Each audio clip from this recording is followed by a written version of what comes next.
Hey guys, several months ago, in October of 2020, I collaborated with Nae'Blis, a much bigger YouTuber than myself, to create a Wheel of Time battle breakdown video. This video was written by Nae'Blis and animated by me and released on his channel. Nae'Blis has kindly given me permission to re-release it on my channel. Be sure to check out Nae'Blis' channel and subscribe if you haven't already. Also, look forward to our next big battle breakdown, the Battle of Falme.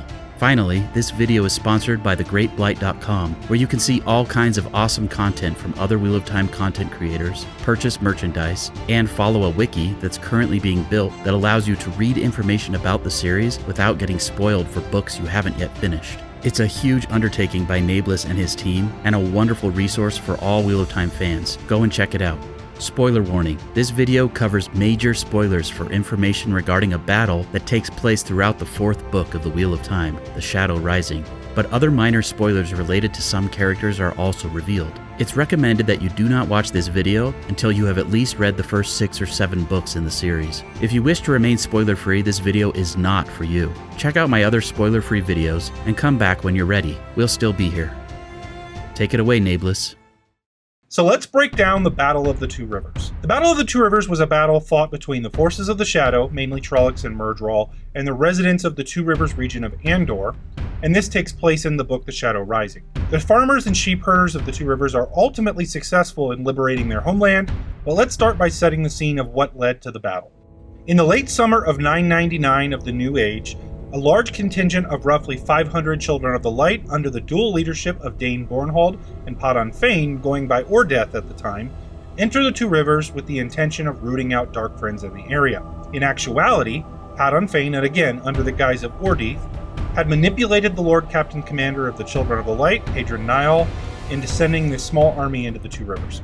His purpose was simple: cause enough damage and pain to the residents of the Two Rivers that Rand al'Thor would be forced to personally come to the Two Rivers, and then Fane might be able to kill him and end his kind of eternal torment. The Children of the Light enter the Two Rivers and set up camp just south of Watch Hill, and they begin patrols around the different towns of the Two Rivers and the many farms, searching for Dark Friends. As Patron Fane was disrupting the plans for the Shadow, and was already considered a renegade, Slayer was dispatched by the forces of the Shadow to kill Fane. He enters the Two Rivers under one of his personas as Lord Luke, a hunter for the Horn. He brought with him a few hundred Trollocs transported into the Two Rivers through the use of the Manetheren Waygate in the far southwest of the Two Rivers in the Mountains of Mist. The White Cloaks served to protect Fane though, and the Trollocs that were sent were not enough to kill Fane with the protection of those White Cloaks all around him. So basically at the time, the people of the Two Rivers are caught between the forces of the Shadow and the White Cloaks under the lead of Patron Fane.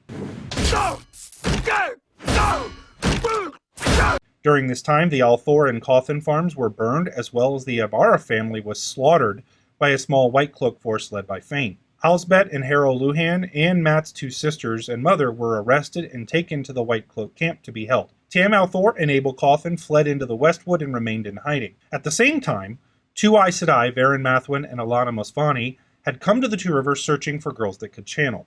They became trapped in the Two Rivers, with one of Alana's warders being killed fleeing from the White Cloaks. They were hidden by the Women's Circle in Emond's Field along with their warders in an old sick house in the woods outside of Emond's Field. During this time, Rand, Mat, and Perrin were in Tyr, after Rand had taken the Stone of Tyr with the aid of the Aiel. The 3 boys would hear of troubles back in their home, but both Mat and Rand were told by the Finns to head to Rhuidean, so it falls to Perrin to go back and take care of Emond's Field.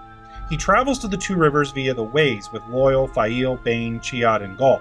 As they arrive in the Two Rivers, they're attacked by Trollocs as they leave the Ways. They defeat the Trollocs here, but Loial is able to lock the Waygate from the outside, so no further Trolloc can come into the Two Rivers. From this point, Perrin realizes that it is not simply White Cloaks in the Two Rivers, but also Trollocs. They head through the sandhills that are at the foot of the Mountains of Mist, and into the Westwood snaking north. Perrin chooses to move towards the al'Thor farm first, rather than directly for Emond's Field. After about 3 days of travel, they arrive at the al'Thor farm and find it burned.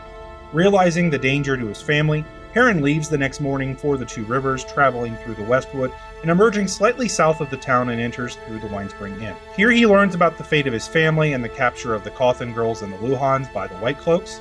Bran and Meryn Alvear explain to Perrin the situation, that basically the White Cloaks are protecting them from the Trollocs so they don't dare stand up to the White Cloaks when they arrest people. Perrin is taken to see the Aes Sedai at the old sick house, and from there he convinces the Aes Sedai to aid him in rescuing the people that have been taken captive by the White Cloaks. He leads a contingent to rescue them, including Faile, Tam, Abel, Bane, Chiad, Gaul, Varen, and her warder Tomas, and they depart through the Westwood and head towards the White Cloak camp near Watch Hill. Along the way, they stop at the Alcine farm to find a number of families staying there together. Perrin convinces them that they would be better off leaving the farm and grouping together at Emond's Field. He explains that if they all stood together, they would not need the White Cloak's protection. The people there depart for the Two Rivers, but the four younger boys stay with Perrin and choose to accompany him and his party as they head for the White Cloak encampment. Perrin forces them to stop at a number of new farms along the way, and he gives the same warning, and all of the people agree to head to the Two Rivers. Perrin also picks up an additional 13 more members of his party. As they arrive at the White Cloak camp, they sneak in at night and rescue the Luhans and the Coffins, while Varen covers their escape by calling a storm. Rather than returning to Emond's Field, though, Perrin stays out in the wilderness with a number of the men that he recruited along the way, and they begin to hunt Trollocs. For roughly 6 days, they moved about the Two Rivers region, hunting packs of Trollocs and ambushing them with arrow fire from a distance to great success. On the 6th day after the rescue of the prisoners, Faile and Lord Luke visit Perrin at his deceased family's farm and inform him that the majority of the people that live near Emond's Field had fled to the city, and the villagers are making preparations to defend themselves and fortifying the village. Lord Luke attempts to get Perrin to return to the village, but Perrin believes that there are more Trollocs about, and he vows to continue hunting. Unknown to Perrin at this time, Luke is commanding the Trollocs and sends a party of them to ambush Perrin and his men as they attempt to ambush the Trollocs. Perrin and his men move through the woods and set their ambush, but they are almost overrun by Trollocs. Perrin's small force was attacked by roughly 100 Trollocs, and they barely escape after taking many casualties. Perrin himself is injured with an arrow through his side. In seeking refuge, the group falls upon a camp of Tinkers that had circled their wagons. This is the same group that Perrin had encountered before at the Eye of the World, and they treat the wounded in the night. Perrin attempts to convince the Tinkers to accompany the group back to Emond's Field, but they refuse, saying that they'll move and that's actually what protects them. During his sleep that evening, Perrin discovers that the Waygate had been reopened and that the Trollocs were flooding into the Two Rivers. Perrin attempts to leave and go close the Waygate himself, but he is still wounded with the arrow, and Faile forces him back to the Two Rivers, where eventually he is healed by Alanna. What they find when they return to the village is that the Two Rivers has been very well prepared to defend itself. There are fortifications, and they've got plans in place for if Trollocs attack. While Perrin recovers, Loial and Gaul make their way to close the Waygate, moving very stealthily. Now, while they're off moving towards the Waygate, a Trolloc force of about 500 Trollocs attacks the village, starting the first battle of Emond's Field. The village is defended by roughly 200 Two Rivers bowmen behind lines of stakes and wagons blocking the gaps between the buildings. Two Rivers bowmen have a range of roughly 300 paces, which counts for quite a distance among bowmen of the time. Also defending the village were Alanna and Varen Sedai and the catapults that they had built with the aid of the villagers. The Trollocs did not really employ any tactics other than all-out charge here. The 500 Trollocs charged the lines of the Two Rivers bowmen. The edge of the trees was roughly 400 paces from the town, so as soon as the Trollocs began the charge, they were fired upon and felled one by the Two Rivers bowmen. Additionally, the catapults fired projectiles into the Trolloc ranks as they charged, and exploded with Aes Sedai help, killing many Trollocs. All of the Trollocs and the Myrddraal were killed before they even reached the edge of the town. Now, this Trolloc attack was simply a test, with the bulk of the Trolloc force not yet being assembled. At the conclusion of the battle, the Tinkers, who had refused to join the villagers earlier, stagger into town. Many of them were killed by Trollocs, and the few survivors make their way into Emond's Field. Not long after, a contingent of 400 White Cloak soldiers approached the town, attempting to arrest Perrin. Bran Alvear and the townsfolk rebuff the White Cloaks and tell them to leave, but Perrin invites them into the town to help defend it and keep them from being ambushed on their way back to their camp. Despite the hatred between the two groups of people, the White Cloaks agree and enter the town. For the next 7 days, small bands of Trollocs attack the city each day, being defeated each time. None of these attacks are major attacks, but very much skirmishes like the previous one, but after 7 days of fighting, supplies are beginning to run very low within the town. At the end of the 7th day from the first battle, a messenger arrives in the village on the brink of death, asking to see Perrin from the south. As Perrin meets the messenger is able to say, "We are coming," before dying right in Perrin's arms. Perrin assumes that he's just a man from another farm trying to make their way into the village. It is at this time that Loyal and Gaul return to Emmons Field as well, with Loyal carrying Gaul in his arms. Loyal explains that 4 days ago they were able to find and close the waygate, keeping any more Trolloc reinforcements from reaching the two rivers. However, Loyal and Gaul report that there are close to 2,000 Trollocs and 50 Myrddraal in the two rivers, and they are headed for Emmons Field. On the eve of the battle, Perrin sends Fail away from the two rivers to reach Caemlyn and let the Queen of Andor know what's going on in the two rivers. Now, really, this was just his excuse to get Fael to leave because he thought he was going to die, but Fael does agree on the condition that she and Perrin are married. So they get married, and then she departs Emmons Field, heading north. Directly before the coming battle, the White Cloaks announce their intention to leave Emmons Field and go back to their camp. But Perrin convinces them to stay and fight by telling them that he will allow them to arrest him after the victory if they help in the battle. The White Cloaks agree to stay. This time, the Trollocs move upon the village from both the north and the south, splitting their force into two equal groups, each consisting roughly of 1,000 Trollocs and 25 Myrddraal. The town was defended by 100 or so bowmen on each of its lines, followed by men lining the stakes in a group that barred the entrances to the town. There were 6 catapults built at the center of the town, facing both directions and manned by the Aes Sedai. The women and tinkers were assembled at the center of the green, also with 400 or so White Cloaks sitting in reserve to fill the line where needed. The Trolloc armies attack at the same time, charging towards the defenders of Emmons Field from both sides. The defenders fire arrows and catapult shots into the armies of Trollocs, killing many, but their numbers were far greater than the first attack, and the Trollocs managed to reach the barriers of the city, where the defenders are forced into hand-to-hand combat.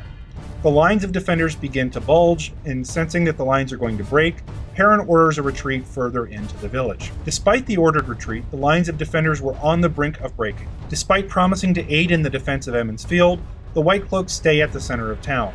The women of the town, noticing that help is needed to hold the line, charge into the weakening lines of defense and fill the holes, preventing the Trollocs from overrunning the town's defenses. As the Trollocs had fully committed to their charge and fought right to the town's defenses, a force of bowmen from Watch Hill arrives from the north, led by Fael, and begins firing on the rear of the northern Trolloc army.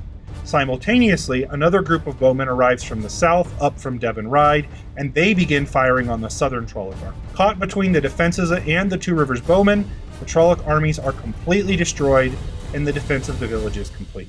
The messenger that had died in Perrin's arms the night before had actually been from Devon Ride, letting the people of Emmons Field know that they were coming to help. And rather than going straight to Caemlyn, Fael rallied the men of Watch Hill to the defense of Emmons Field. All of those forces converging at once on the town ended in the complete and utter victory for the Two Rivers people. Despite their lack of help, the White Cloaks attempt to arrest Perrin, but they are rebuked for not helping in the battle, and a few hundred Two Rivers bows are pointed directly at them. Perrin orders them to leave the Two Rivers and not to return, and so they do leave, thus ending the Battle of the Two Rivers. The aftermath of the battle sees the Two Rivers elevating Perrin and Fael to Lord and Lady, and a massive expansion of the population due to refugees from Terabon and other areas. So what do you think of the Battle of the Two Rivers? What other battles would you like to see us break down? Make sure to let us know in the comments of the video, and make sure to not only go subscribe to Unraveling the Pattern, but you can also support Lauren on his Patreon. Thanks again, Nae'Blis, for such a wonderful collaboration. I hope you enjoyed this battle breakdown video, and I can't wait to make more. Please remember to like, comment, subscribe, share, and please consider supporting me on Patreon. Go and support Nae'Blis too. Thanks again to my patrons.